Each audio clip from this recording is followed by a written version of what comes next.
മരണപ്പെട്ട അഖിലിന്റെ ബന്ധുവിന്റെ പ്രതികരണം കൂടി കേൾക്കാം. ഇത് ഇവര് നേരത്തെ ബാറിൽ വെച്ചിട്ടുള്ള ഒരു സംഘർഷത്തിന്റെ തുടർച്ചയായിട്ടാണ് ഇവിടെ ഈ സംഭവം ഇപ്പൊ നടന്നിട്ടുള്ളത്. അപ്പൊ അതിന്റെ ആ വൈരാഗ്യത്തില് അവിടെ എന്തോ അടിപിടി നടന്നെന്നാണ് നമുക്ക് അറിയാൻ കഴിഞ്ഞിട്ടുള്ളത്. അപ്പൊ അതിന്റെ തുടർച്ചയായിട്ടുള്ള ഒരു വൈരാഗ്യത്തിന്റെ പേരിലാണ് ഇവിടെ വന്ന് ഇങ്ങനെ ഈ സംഭവം ഉണ്ടായെന്നാണ് ഇവിടെ പറയുന്നത്. അപ്പൊ ഈ പ്രദേശം എന്ന് പറയുന്ന ഒരു 6 മണി കഴിഞ്ഞാൽ പിന്നെ ആൾക്കാരങ്ങനെ ആരും ശ്രദ്ധിക്കില്ല. കാരണം ഇവിടെ അങ്ങനെ വേറെ സംഭവങ്ങളൊന്നും നടക്കുന്ന സ്ഥലമില്ല. അപ്പോൾ അതുകൊണ്ട് സൈലന്റ് ഏരിയയാണ്, അങ്ങനെ വേറെ ഒന്നും ഒരു പ്രശ്നമില്ല. അപ്പോൾ ഇവിടെ ഈ മണൽ കച്ചവടം ഈ വണ്ടികൾ ഒരു 6 മണി കഴിഞ്ഞാൽ പിന്നെ ഇല്ല. അത് ടൈലിന്റെയും ഉണ്ട് മണലിന്റെയും ഉണ്ട്. അപ്പോൾ അതുകൊണ്ട് പിന്നെ അങ്ങോട്ട് പിന്നെ വേറെ ആരും വരാറില്ല. അപ്പോൾ ഇവിടെ ഈ പയ്യൻ ഈ പ്രാവിന്റെ കൂട് ഉള്ളതുകൊണ്ട് ഇവിടെ തന്നെ ഇരിക്കുമോ. അങ്ങനെ ഇവന് തീറ്റി കൊടുക്കുകയായിരുന്നു. അതെ, പ്രാവിന് തീറ്റി കൊടുക്കുകയായിരുന്നു. അങ്ങനെയാണ് ഇവരെ വിളിച്ചിറക്കി കൊണ്ടുപോയതെന്നാണ് പറയുന്നത്. കൊണ്ടുപോയി മർദ്ദിച്ച് കൊണ്ടുവന്ന് ഇവിടെ തിരിച്ചിട്ടിട്ട് പോവുകയായിരുന്നു. അപ്പോൾ അതിനുശേഷമാണ് വഴി കൂടെ പോയ ആൾക്കാരാണ് കണ്ടത്, അറിഞ്ഞത്. അപ്പോൾ അതാരും പെട്ടെന്ന് ശ്രദ്ധിക്കുന്ന ഒരു സ്ഥലമല്ലല്ലോ.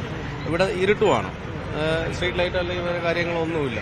അതുകൊണ്ട് പെട്ടെന്ന് ആരും ശ്രദ്ധിക്കുകയില്ല. അപ്പോൾ ഇങ്ങനെ ഒരു സംഭവം നടക്കുമെന്നുള്ളത് ആർക്കും പ്രതീക്ഷയില്ലല്ലോ. ഇവര് പരിചയം ഉണ്ടായിരുന്നില്ല, നേരത്തെ തന്നെ പരിചയം ഉണ്ടായിരുന്നു. ഇവര് നേരത്തെ പരിചയക്കാരൊന്നുമല്ല, ബാറിൽ വെച്ചിട്ടുള്ള ഒരു സംഘർഷത്തിന്റെ തുടർച്ചയായിട്ടാണ് ഇത് ഇവിടെ സംഭവിച്ചത്. പ്രതികൾ ഈ ചുറ്റുവട്ടത്തുള്ളവർ തന്നെയാണ്. കൈമനം നേരത്തെ 1-2 കൊലപാതക കേസുകളിലായിട്ടൊക്കെ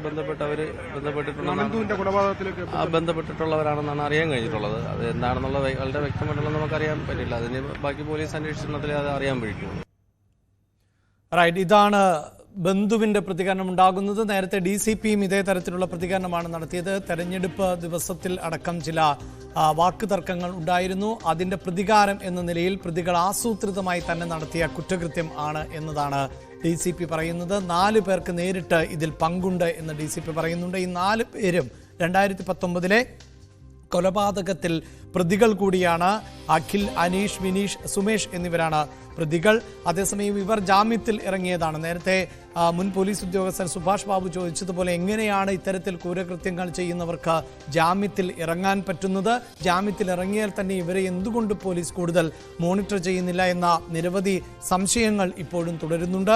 എന്തായാലും വീണ്ടും VV വിനോദിലേക്ക് തന്നെ പോകുന്നു. വിനോദ്, പോലീസ് പ്രാഥമികമായി എന്തൊക്കെ കാര്യങ്ങളാണ് പറയുന്നത്?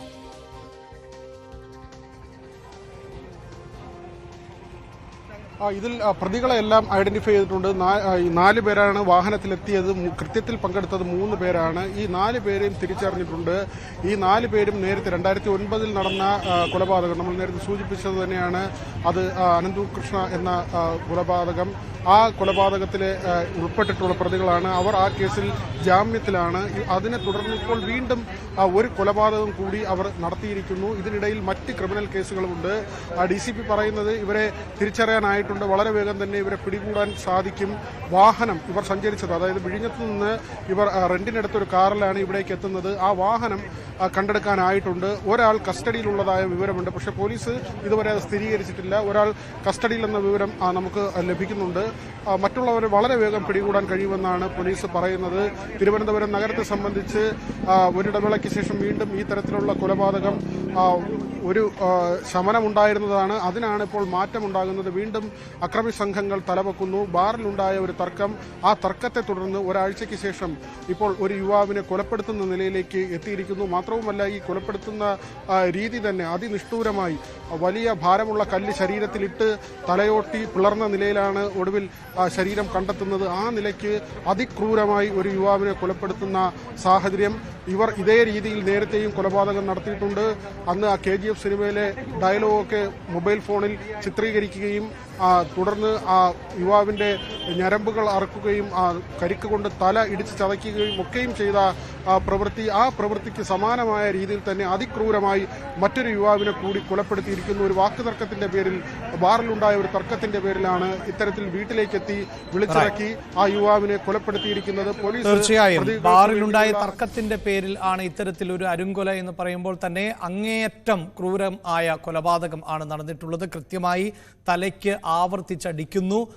മരണപ്പെട്ടുവെന്ന് ഉറപ്പാക്കാൻ വലിയ കല്ല് എടുത്ത് തലയിലേക്ക് ഇടുന്നു. അങ്ങനെ ഏറെ കണ്ണുകൾക്ക് ഏറെ മാലിന്യം ഉണ്ടാക്കുന്ന അത്രമേൽ മലിനമായ ദൃശ്യങ്ങൾ തന്നെയാണ് പ്രേക്ഷകർ കണ്ടത്. ഈ അരുങ്കൊല നടത്തിയവരെ എത്രയും പെട്ടെന്ന് പിടികൂടുക എന്നത് തന്നെയാണ് പ്രധാനം.